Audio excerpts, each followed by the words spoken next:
Dr. Sadanand sir gives me the Yes, green sir, you signal, can start. I will You can begin. start. I can begin? Okay. All right. Thank you very much. All right.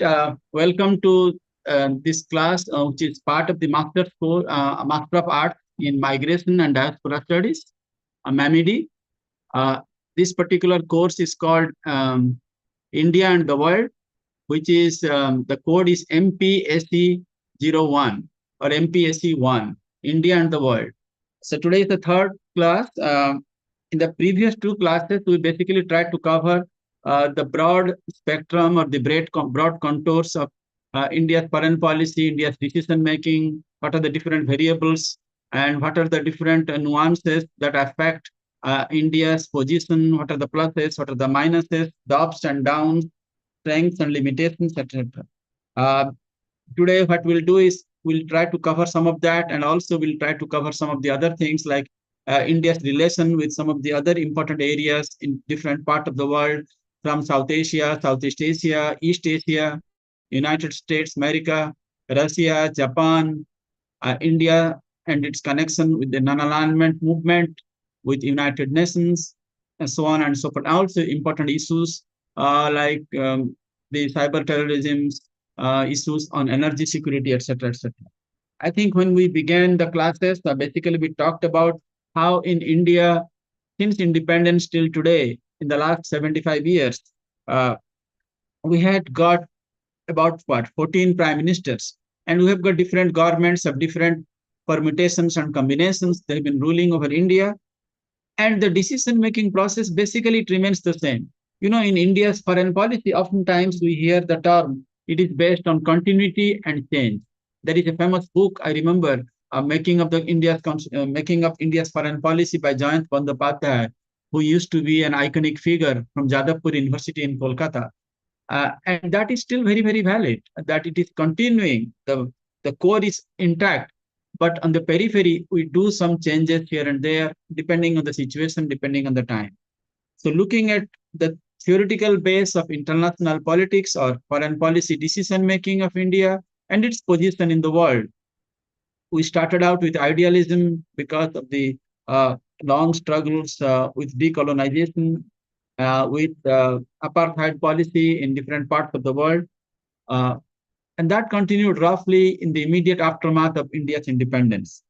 Then we struck into the realist theory, which is basically rooted in power, in survival, in national interest, how we translate and how we propagate and how we expand the notion or the concept of national interest. Self-help, basically, that continued in the 60s and 70s. For example, when we had a big food crisis in India in the mid 60s, Mrs. Indira Gandhi used to be the prime minister. We had a big revolution that was undertaken at that point of time, which was called the Green Revolution, to basically make India agriculturally self-sufficient. And today in India, we have got surplus food in spite of the fact that India is the most populous country in the world with more than 140 million people.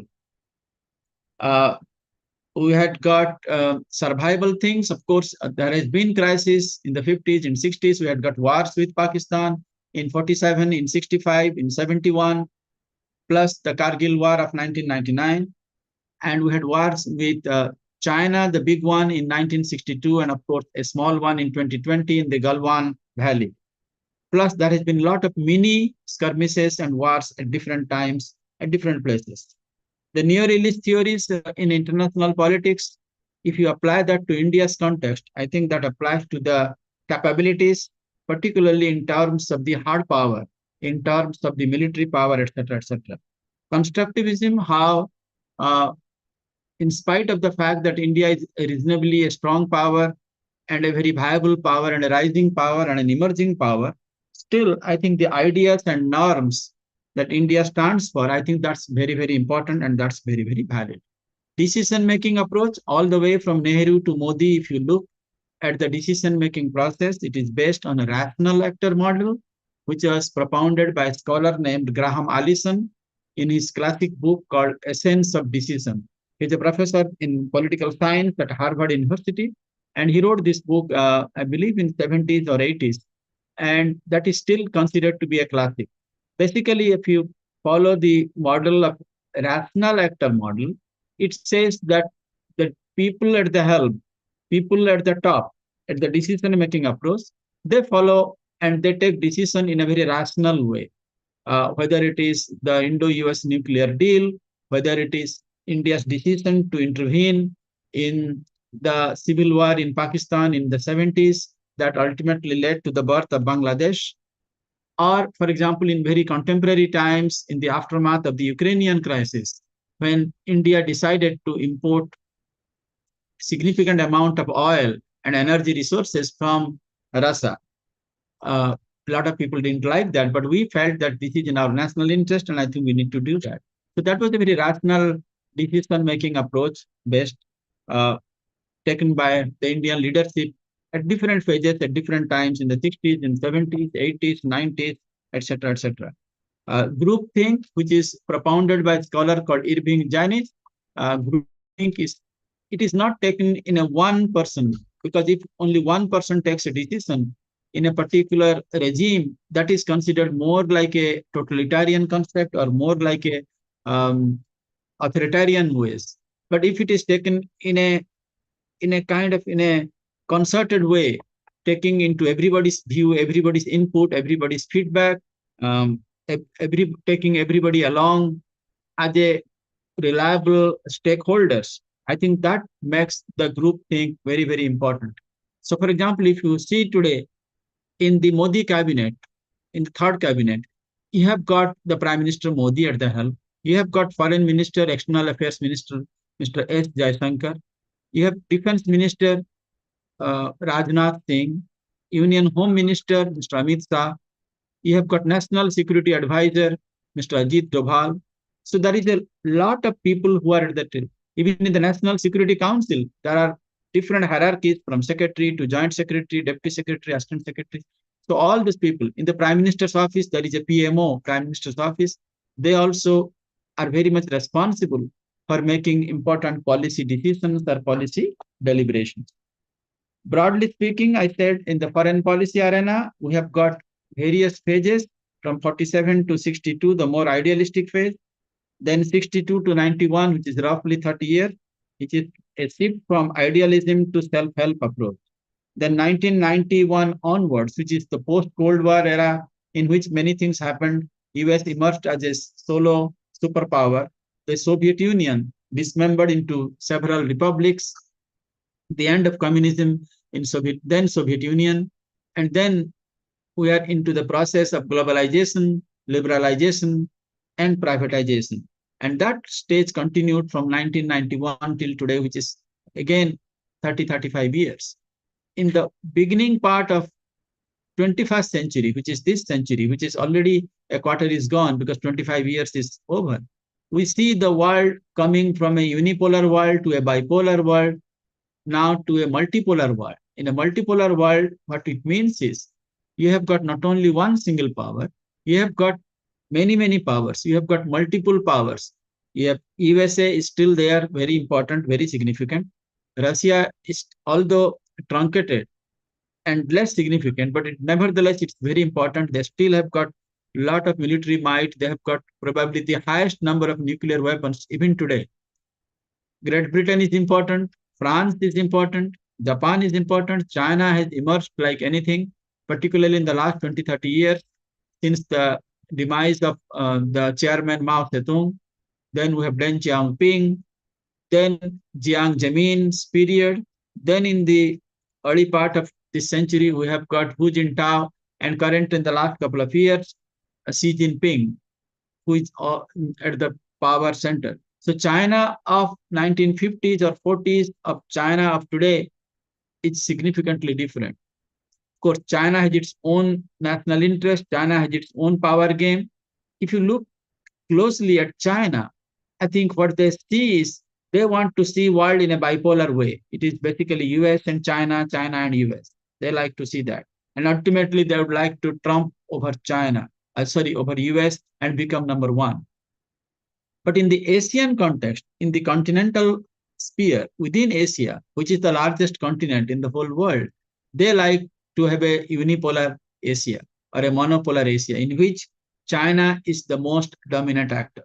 So when we say the 19th century is a European century, the 20th century is an American century, the 21st century is an Asian century because it is Asia.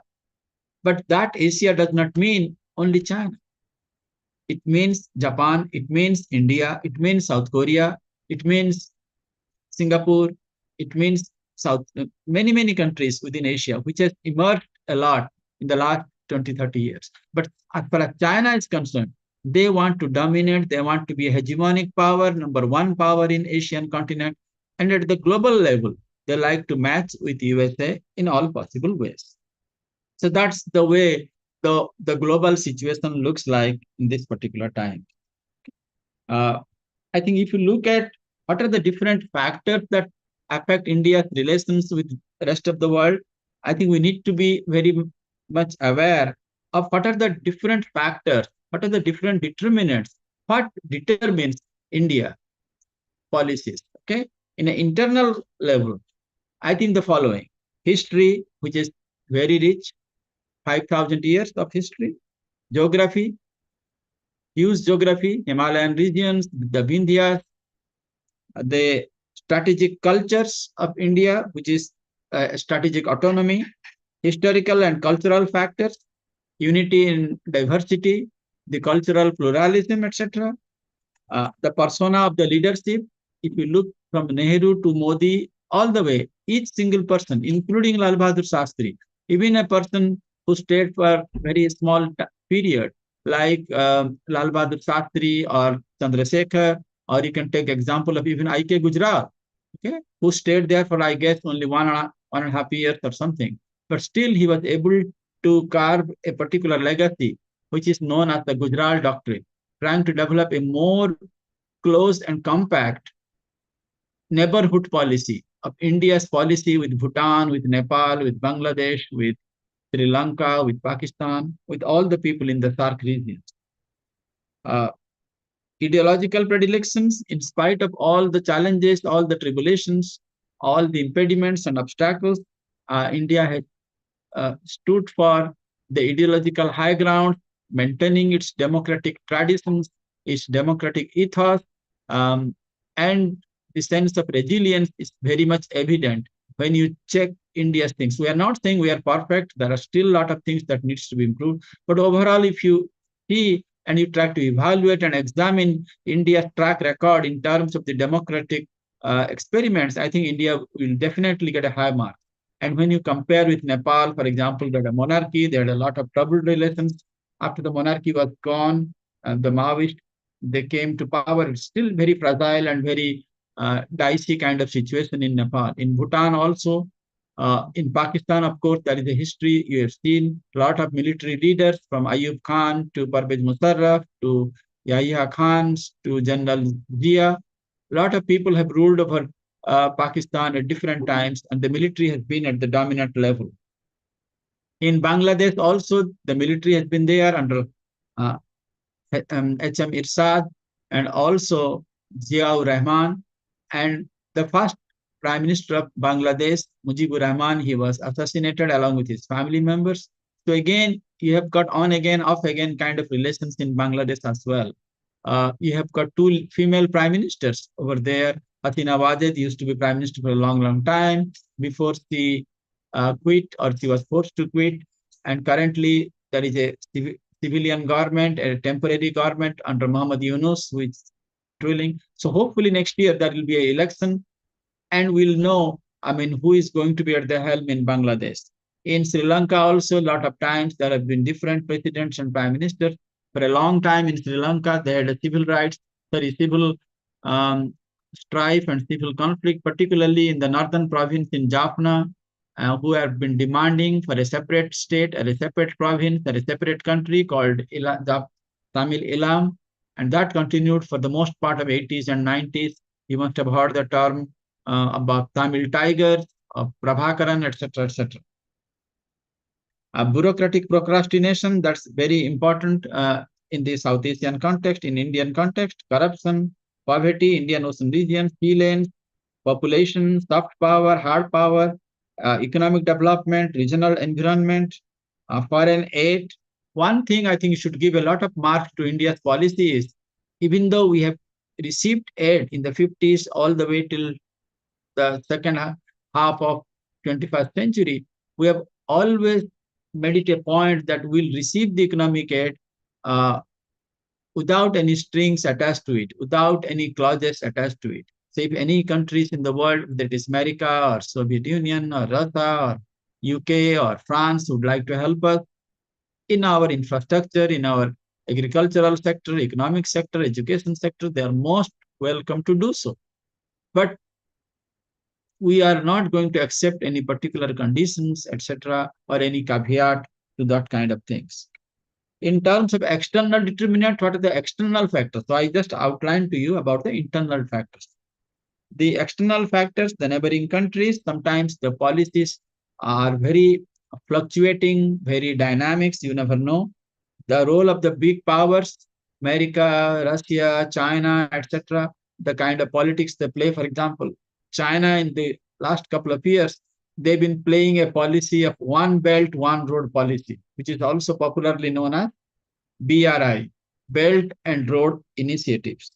So what is their motives? I mean, what they would like to do? Are they, and they say this is like a string of pearls, creating a cluster around India, trying to be dominant in the eastern part, in the Western theater, and also in the Indian Ocean. The role of the United Nations, the role of International Monetary Fund, World Bank, etc. And of course, there are a lot of variables over which we have no control. For example, natural disasters, the role of pandemics. COVID-19 is a brilliant example of that. Okay? Nobody visualized that a pandemic of such nature is going to be there, okay? But it did happen, and it had a devastating effect on literally every part of the world, including India. And it affected not only in a physical sense, but it also affected in profound ways in a health sectors and also in the economic sector also. And we're still having a negative or a ripple effect of the role of the pandemics, as we also saw before, H1N1, Ebola, SARS, etc., etc. The other natural disasters, tsunami, earthquake, flood, famine, landslides, that also has its effect. And I think it also affects the way the policies are being decided or are being framed. Other issues like energy crisis, climate change, nuclear weapons, uh, the space war, okay? Of course, we should be proud about Chandrayaan 1, Chandrayaan 2, etc. Aditya 1, okay, our mission to the solar one, okay? But still, oh, there are many other countries. China is trying to compete, many other countries trying to compete. So who knows? I mean, 10 years from now, 20 years from now, there may be a space war, okay? Because, the war, Earth is a very limited space-wise. So there may be a competition and jockeying for positions and trying to do some one upmanship.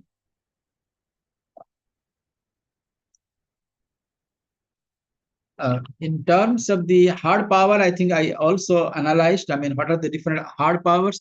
When we say India is a very powerful rising power, emerging power, competitive powers, an upper tier economy. And when we say hard power, which means in a coercive one, India is the third largest armed forces, uh, indigenous weapon system, Agni 1 to Agni 5. Agni 5, by the way, has got a range of more than 5,000 miles. Nag, Trisul, Pinaki, uh, Brahmos, which was used extensively during the recent Operation Sindoor. Nuclear weapons capabilities. When I say nuclear weapons, of course, you have to add the chemicals and biological weapons, the nuclear deterrence, the how India has got capabilities to deter any potential nuclear attack against India. So we have got tried, meaning we can handle it through the land, through sea, and through air also. So our nuclear weapons, they have got multiple ways of dispersal. Missile capabilities, the BrahMos, the Agni 5, development of ICBMs, intercontinental ballistic missiles. We have nuclear submarines, INS Vikrant, INS Arihant, NDMA, National Disaster Management Authority. Not many countries in the world, by the way, they have got NDMA, but India does have that, and India has a very robust policy, not only at the national level, which is called NDMA, but at the state level also. State develop disaster management authority. So in times of natural disasters like earthquake, like cyclone, um, you need instant and immediate coordination and also relief and rehabilitation. Uh, and I think NDMA is doing a superb job in that respect. India's diversified defense diplomacy, I think, which is again a big trump card, which is a big plus. Today, I think in India, we are in a situation where we are procuring defense needs. Of course, we are developing our own indigenous uh, defense equipment, but at the same time, whenever it is necessary, we are also procuring uh, defense needs from USA, from UK, from France, from Israel, from different parts of the world. And I think that is holding us, like, for example, you must have heard that we have got jets from Rafale jets from France, Sukhoi and MiG jets from Russia, S-400 missile systems. We got F-16 and other drone and other technologies from United States. So we are getting multiple advanced weapons of different kinds and shapes from different part of the world. In terms of soft power, again, as Joseph Nye has said, a scholar, that soft power is a power of attraction, the power of seduction. So, for example, when you say India as a brand state or India as a swing state, okay, India's Bollywood, the movies are very popular all over the world. You go to any parts of the world, I think the Bollywood movies, they are very, very popular. India's public diplomacy, uh, which is also highly recognized, the way the government of India at various times, they do this meaningful outreach to different parts of the world. India's music and dance forms, India's literature, not only in Hindi language, but also in vernacular languages. India has a very rich languages, whether it is Bengali or Odia or Tamil, Telugu, Malayalam, Marathi, everything. Cricket, which is also very much popular. Cricket, if you remember, when India became independent, it was mostly limited to the Commonwealth countries because it came basically from the Great Britain. Okay, so you have got countries like New Zealand, Australia, South Africa, but today, even you go to USA, you go to Japan, you go to Singapore, there are cricket clubs. So cricket is being popular. Cricket was started probably um, by England or United Kingdom, but cricket is being made as a popular form of entertainment of the people by India, and we have got very known amount of cricketers, whether it is Virat Kohli, Rohit Sharma, Dhoni, I mean Sunil Gavaskar, we can just go on and on. India's democratic traditions, open societies, inclusive societies, as our Prime Minister always says, sabka saath, sabka vikas, sabka vishwas, and sabka prayas. Non-alignment 2.0, India's cuisine, India's textile. India's cuisine is very, very popular. You go to any part of the world, you don't have any problems in getting Indian food. Maybe it is a bit expensive, but you will nevertheless get. Even in a far away places like Alaska or Antarctica, you will still get. When I was in Japan, uh, in the early part of 21st century, there are very few in Tokyo and Osaka. But later on, I think many, many more. Today, if you go to any part in Japan or Singapore, or for that matter, any part of the world, you can get a lot of choices and you should have no problems in that. Indian textiles, Indian exports, Indian tea, for example, is very popular. You go for Tata tea, that everybody knows. Uh, uh, India's rescue operations during natural disasters, India's education sector, which is a very big one. Even this online education, I remember as far as IGNU is concerned, when it started out, I mean, when they started this online thing, not many people were aware of that. But later on, it got momentum. Then many countries around the world, they tried to adapt the IGNU model. So IGNU has been like a gold standard, like a big benchmark for ushering in the online revolution, not only in India, but all around the world. So today, IGNU has got that distinction, that uniqueness, that distinctiveness. That's why IGNU is so famous and so popular.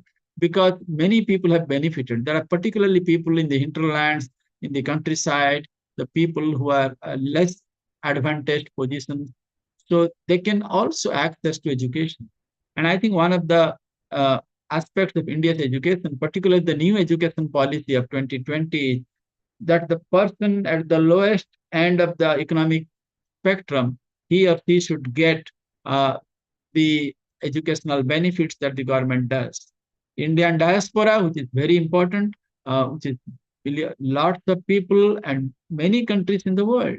Uh, you go to Trinidad, Tobago, you go to Guyana, you go to any African country, Uganda, Kenya, US, Canada, Great Britain, France, Germany, Singapore, Japan, even Russia. I was there, okay, and they celebrate Holi. They have got Diwali festivals. The people from Indian origin, the NRIs, they take part. Of course, the people from the local native population, they also take part. The Indian diaspora, they they are no longer considered like a brain drain. Rather, they are considered like a brain gain or brain bank, or rather, I should say, brain recirculation. So they've been doing a splendid job in various arenas, in economic fields, in political arenas. You go to Singapore, you go to US, Canada, they're holding important positions. Uh, the Vice President Kamala Harris was the Vice President under Joe Biden. Uh, she was from Indian origin. Her mother was Shamalan from Tamil Nadu, from Chennai. The current vice president under Donald Trump, J.D. Vance, his wife Usha, she's from Indian origin. She hails from Guntur in Andhra. So there are, I can give you many examples. Nikki Haley, who was the governor of South Carolina in USA and also cabinet minister under Trump one administration. She is from Amritsar, from Punjab. Her original name was Nimrata Randhwa. So you can give Bobby Jindal, the governor of Louisiana. I can give many, many, many examples. In American context, whether it is senators or House members, um, mayors holding important positions in academic fields, in business fields, in all different arenas. I think they have excelled like anything. No wonder the Indian community in a lot of these countries, they are considered quote unquote as model minorities. Of course, there are some bad apples here and there, but overall, they have a very good image and they have a very good track record. So, Indian diaspora, also you must have seen wherever Prime Minister Modi goes in the last 10 or 11 years that he has been the prime minister, he always makes it a point to address one big diasporic gathering, okay, uh, in the places where he goes. I think that's a nice way of interacting with the people of India who still have got cultural and economic and other linkages with India. The connect is very much important. They also try to give back something back to the motherland, the country of origins that they are from. Okay? And thanks to Government of India initiatives, we have got Prabhati Bharatiya Divas that takes place at the beginning of year or January each year, and they celebrate in a big way. We have got OCI, Overseas Citizens of India, PIO, Persons of Indian Origin. A lot of initiatives are there. Okay, yeah, Incredible India, many, many schemes are there, and there are many other schemes which are also in the process. India's elite, the aspirational class, India's middle class, which is a significant number, probably 500 to 600 million people. They are also a very big uh, uh, surplus or a big positive impact on India's stand in the rest of the world. M.K. Gandhi, we have got Asoka, Gautam Buddha, Kautilya. They are known everywhere in the world. If you are looking, for example, My Experiment with Truth, the book authored by Gandhi, you can get in any part of the world, in any libraries. And they are being translated into all languages. If you're looking for a novel written by or poems written by Rabindranath Tagore, you can get it almost everywhere in the world. Okay? So they are very, very popular. And I think that also brings the India's cultural strength or resilience to the many different parts. Uh, just 1 minute. I think when we say that we have got a lot of pluses. We have got a lot of significant movement, but at the same time, I think we should be also be very careful that there are also issues that we need to resolve. For example, the poverty issue, the population issues. There is still a lot of energy deficits. We need to compensate for that one. Of course, we had got solar and alliances. We have got nuclear energy, etc. But still, I think we are being dependent on countries in Middle East and other places. So that is an important issue. Maritime security, that's a very important issue that I think India has to deal with. Of course, we deal with countries like Japan, Australia, Singapore, many countries. So maritime security is very important, and the government of India has come up with policies like Sagar Mala, with Project Mausam. Another scheme is called Sagar, security and growth of all in the region. And we try to coordinate that with the countries of BIMSTEC, with countries of Indian Ocean origins, with countries in Southeast Asia, with ASEAN, with etc.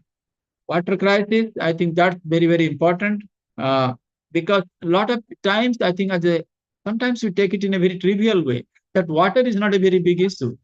Uh, Supriya, am I audible? Hello. Yes, sir. Yes, sir. Okay, okay. I Yes, thought. I'm enjoying the session, sir. Okay, great. Thank you. Okay. So, yeah, if there is any technical problem, just let me know. Okay. Okay, sir. Okay, sir. Okay. Definitely. Okay, sure. I'll just speak for another few minutes. Okay. Then I will take a pause. Then I will take any questions, any queries that you may have. Okay. Uh, uh, yes. Water crisis. The point that I was trying to make was a lot of times in a common sense parlance, we take water like for granted. That is the water is the issue.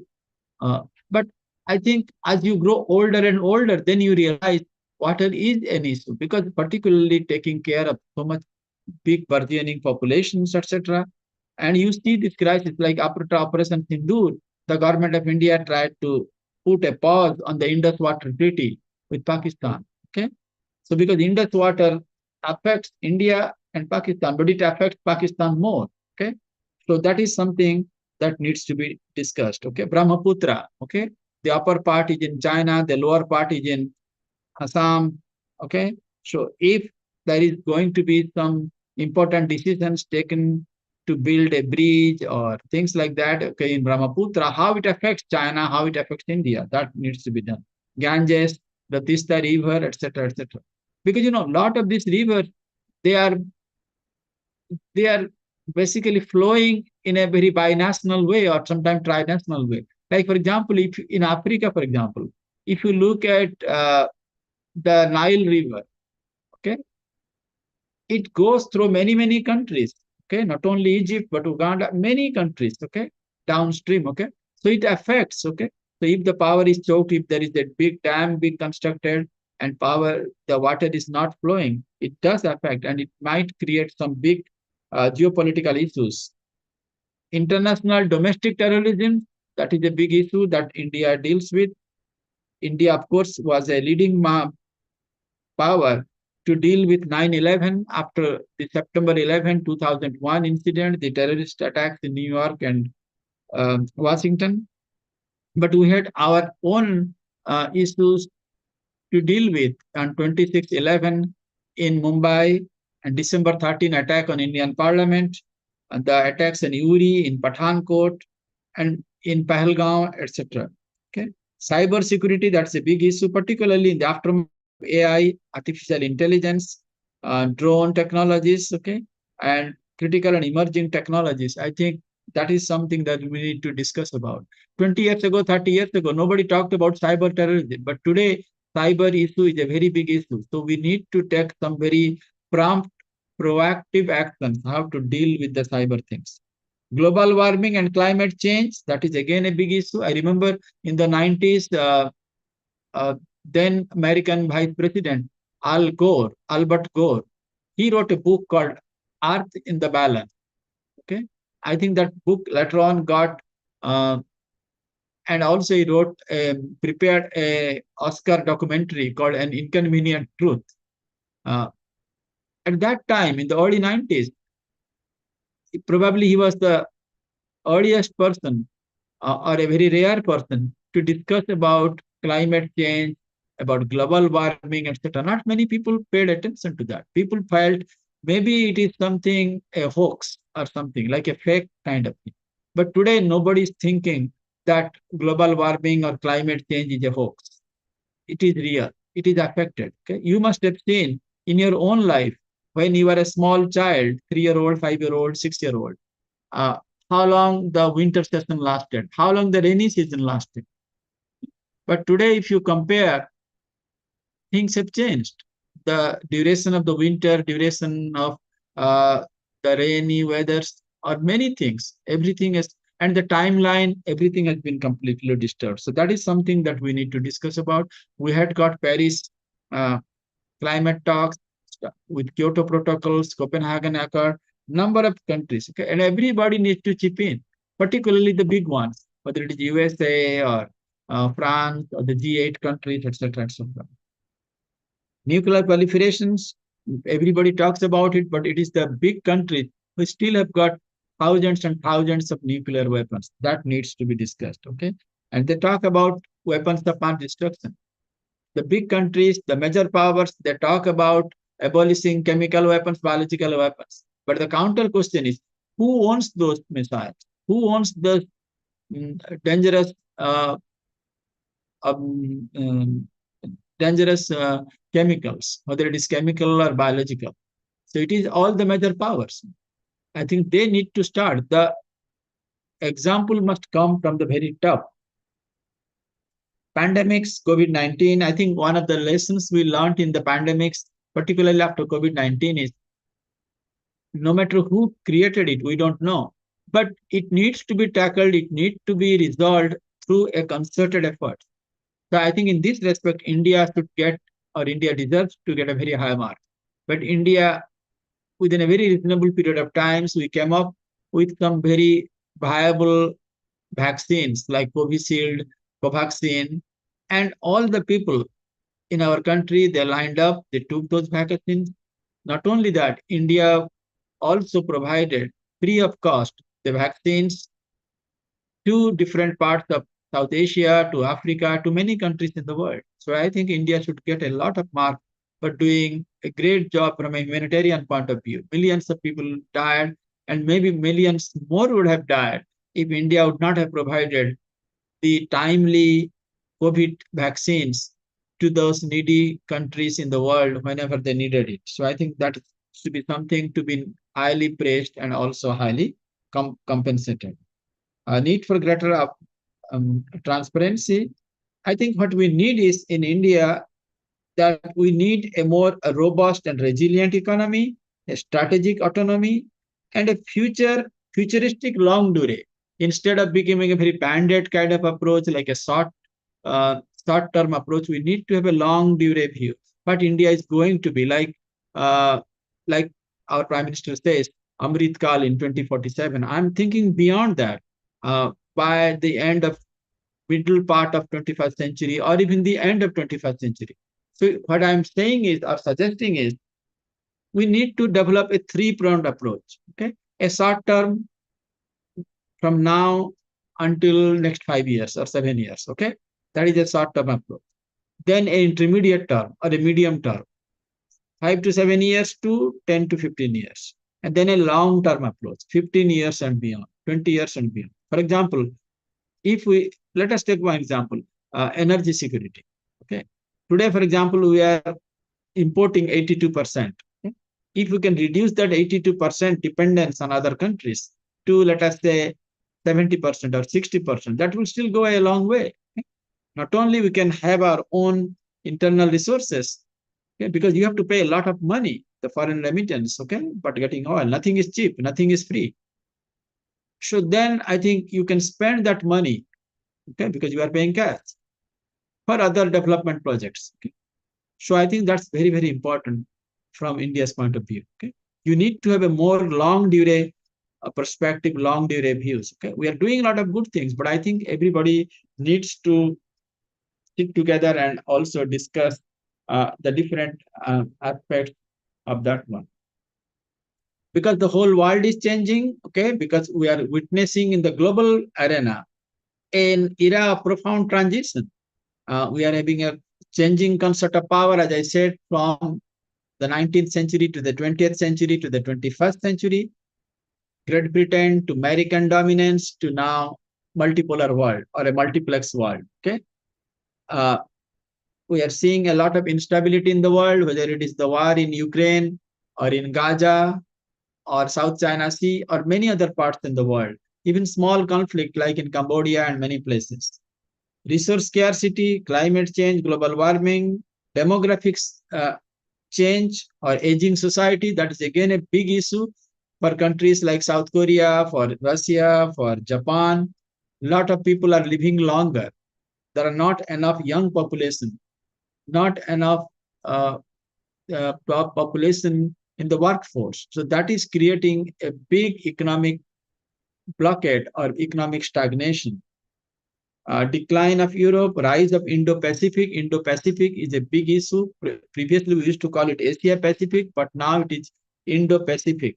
I think Indo-Pacific is also an arena which is all the way from Bay of Bengal, Indian Ocean, to the Strait of Malacca, South China Sea, to the Sea of Japan. So this whole belt, okay, because we need this uninterrupted flow of navigation, shipping.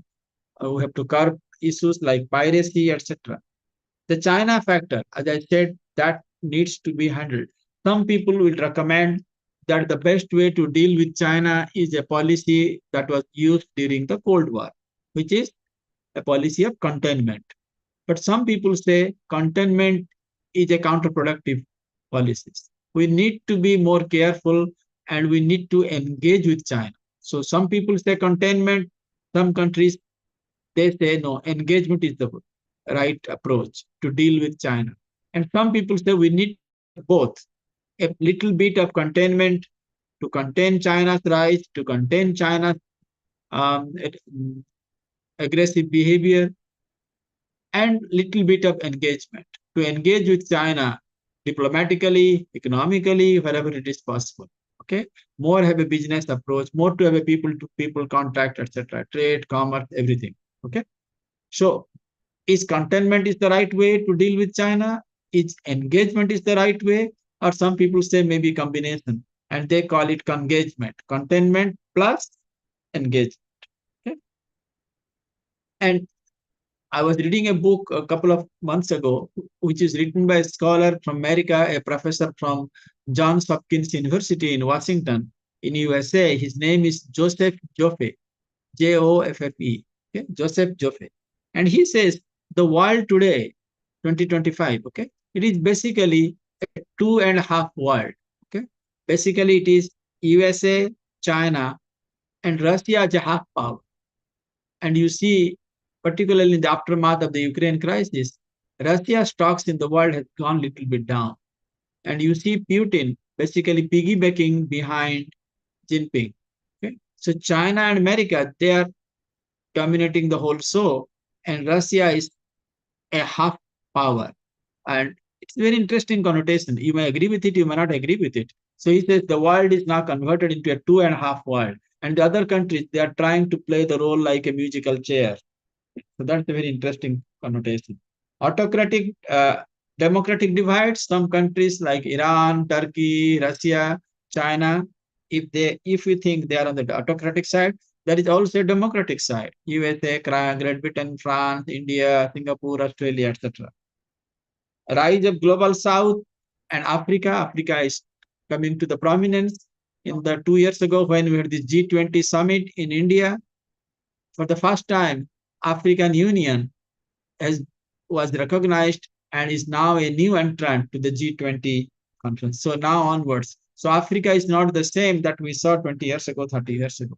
So global south, of which Africa is a big component. I think they are playing a very important role. And India is a leading power in trying to court the friendship of the global south. Cyber security, migration is a very important issue. So this course is called Migration and Diaspora. Migration from rural to the urban areas and all the economic, political, cultural dimensions that goes with it. And migration is not only an India issue, it is a global issue.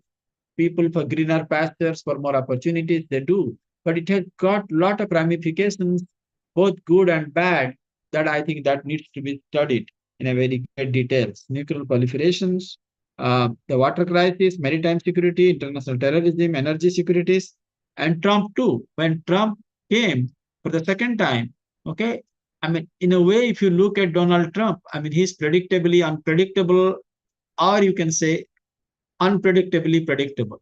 Okay, that MAGA, make America great again. Okay, and trying to put tariffs in on literally on every country in the world. Okay, because America is big power, a lot of people are very hesitant how to deal with Trump because he has come this time around with a greater mandate and he'll be there for another 3.5 years. Uh, so you have to deal with Donald Trump because he's the president of the most powerful country in the world today. So how you deal with uh, Trump, okay, particularly in this changing global geopolitics, geoeconomics, and geostrategies. So now, if you ask me, I mean, we now know basically what is the situation in the world and where India stands. So what the future holds for India? I think what we need to do is, as talking from India's point of view, India's perspective, we need to manage and maximize the global opportunities. Okay. So instead of saying the glass as half empty, we need to think in terms of glass as half full. So we need to manage opportunities. We need to maximize global opportunities. We need to expand our spheres of influence if we can, wherever it is necessary, wherever it is possible. So in terms of opportunities, we need to expand the window of opportunities and we need to close or we need to reduce the window of vulnerabilities, wherever our weaknesses are there, wherever our shortcomings are there. Also, we need to maximize our choices, the window of choices. What are the choices we have got? If plan A is not working, we need to go for plan B or plan C. Okay. We need to minimize India's vulnerabilities. We need to navigate through different difficult situations and turbulence. We need to enlarge the domestic options for the benefit of all Indians, like the Indies. Like remember when Prime Minister says, "Let us be vocal about local." Okay, and when you talk about globalization, Prime Minister says, "Okay, don't forget the handicraft industries, the local industries." Okay, so we need to also encourage and promote the indigenous industries and indigenous aspect of that one. Okay, because unless we do that, unless we enlarge the domestic options, okay, we cannot go too far. We cannot be like a Biswabandhu or we can be like a big power. Stick to our core national interest. We should not compromise. Okay. India should always stick to its own core national interest. Okay. Make sure differences do not translate into disputes. Okay. Differences are there. Okay. So even two friends, okay, or in any meetings or any corporate sectors. Differences is okay. Okay, critical thinking is okay. If somebody has got a counterpoint, it is okay, but it has to have a certain context.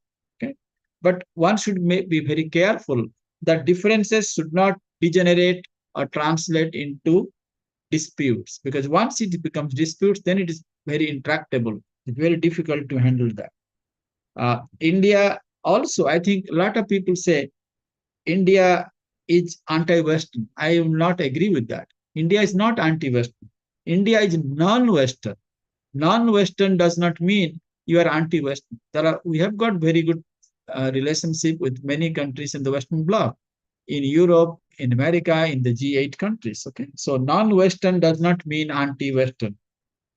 India's policy has been to nurture USA, to cultivate Russia, to manage China, and explore the rest, whether it is Africa, Latin America, Central Asia, West Asia, East Asia.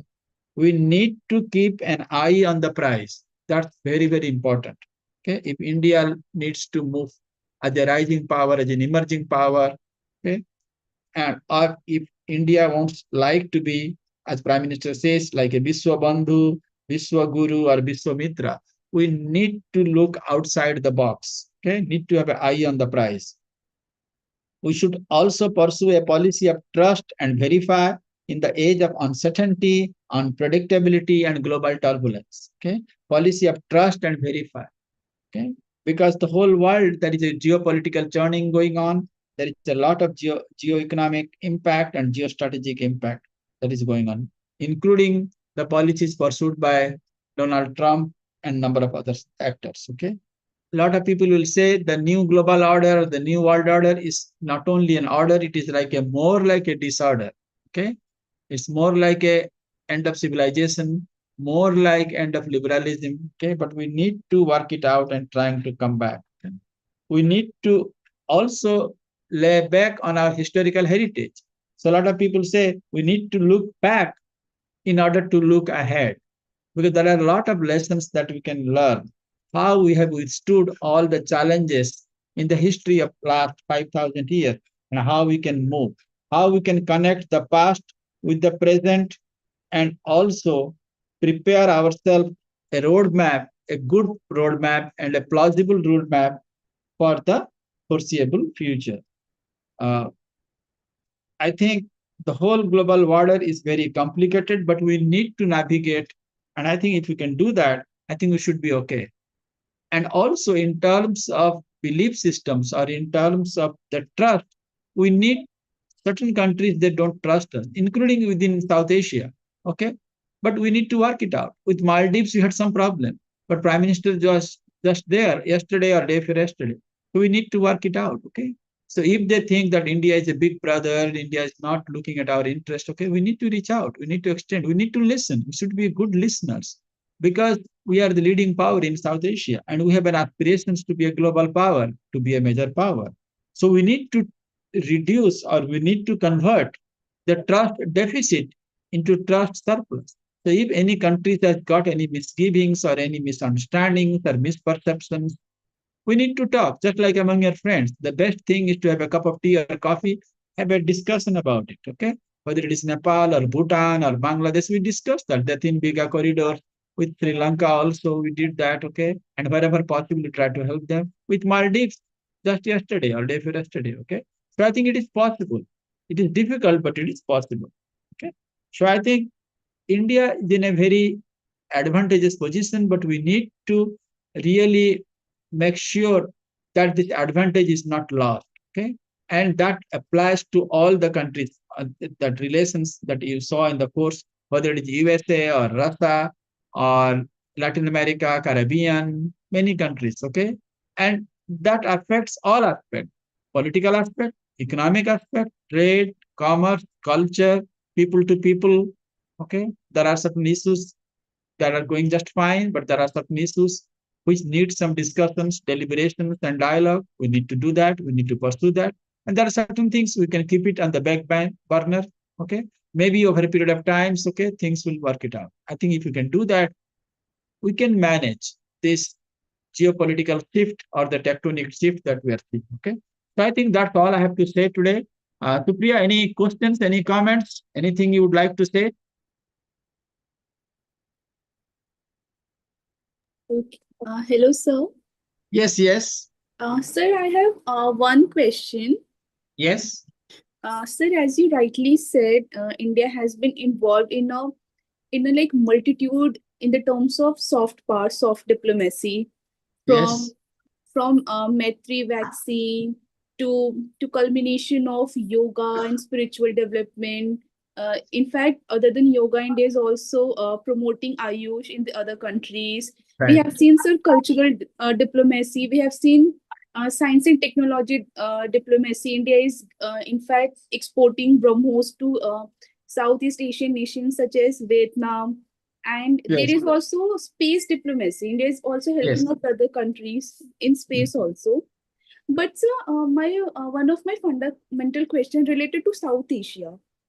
So India Mhm, is doing that much, okay, but sir, there is still little bit reservation from our neighboring nations. So mhm. on the other hand, everybody knew, like in the international sphere, everybody knew is China is promoting their debt trap diplomacy. But Right. still, sir, sir, our nations such as Bangladesh, Sri Lanka, sir, like China is the largest trading partner of Mhm. these nations. So we are Yes. doing that much. And in fact, nations like Sri Lanka, sir, like they have signed like 100 years, like they are in debt, sir, if they did Bota port and other ports. So my Right. question is like how India like can change these realm of our like neighboring nation first.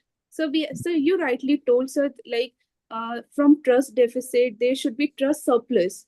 But so like Mhm. how we are going to overcome these trust deficit from our neighboring nations first?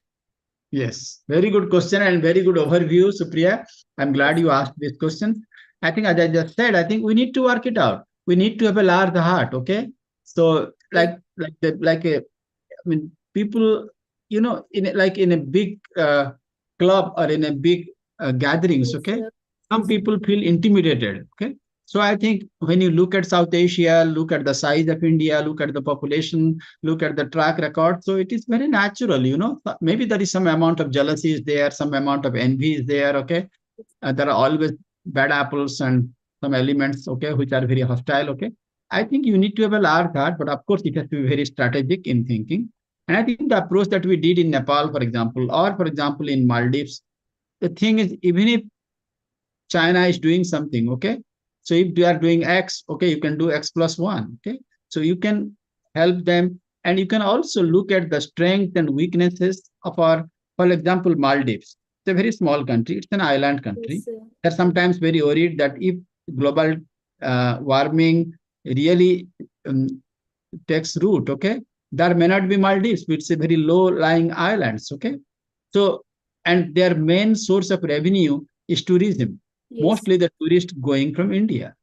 So, if they would like to get something from us, okay, we also expect certain acceptable behavior from them.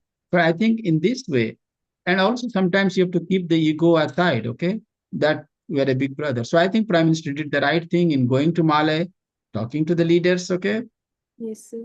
I think that's the way you can just reach out to those people. Okay. So if you have a fixation policy that China is doing this and that, I think, and then you do nothing, then I think it is going to be very harmful and very counterproductive kind of thing. The way we dealt with the river agreements, Tista agreements with then Hasina Wajed in Bangladesh, even with Yunus. I think last couple of months ago, I think Prime Minister met Yunus. Okay, and recently when there was some natural disasters in Bangladesh, we tried to help them.